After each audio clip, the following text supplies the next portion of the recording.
Speaking of raising money, you started a foundation in your grandpa's name, the Price Foundation. I Yes. just learned about that. Tell me more about that. Okay, so we started it. I think people think Price like money, but it's actually a family name. Play on words there. But so the Price Fund we started, I guess, about 5 or 6 years ago. I remember, growing up in Louisiana, we had hurricanes that devastated everything, right? We kind of grew up with this understanding of it might be here today, but it might be gone tomorrow.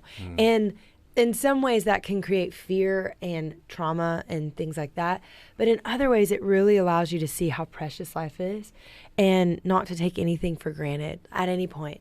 And so with that, I remember my grandfather, he always talked to people, whether it was the president of the United States or a homeless man on the side of the road, he talked to them the exact same. Love and that. he just treasured people, and he saw people for who they were, whether they were broken individuals or whether they were fully put together with a nice little bow tie. Like, he just saw people for who they were. And before he passed away, he had over 100 people come to the house to tell him goodbye.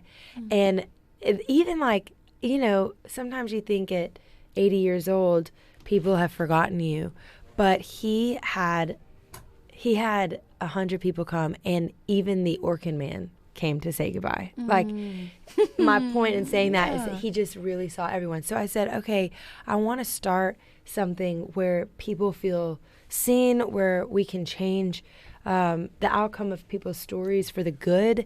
And I ended up having the privilege of going into several prisons over the past couple years.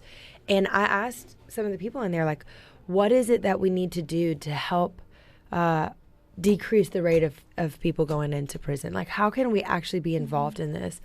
And across the board, all of these guys said, you got to start with the youth. Because what happens is they start in public schools. It's called the public to prison pipeline. They start in public schools, they get expelled, they become problem children, and in that season, like a gang or something will pick them up, right?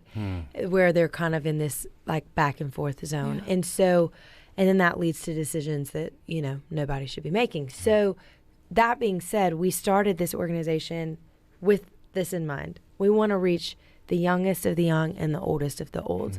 And recently, we built a school in the Congo with Bob Goff with his organization called Love Fantastic. Does. Yeah. Yes. And then we've been a part of a lot of school programs around the country, doing different things like with the arts, because sometimes kids academically it's not their strong suit, but they can play a saxophone and blow your mind. You know what I mean? So getting more music programs in schools, and then also facilitating after school programs, because they often say that it's the time a kid leaves school and goes to their house.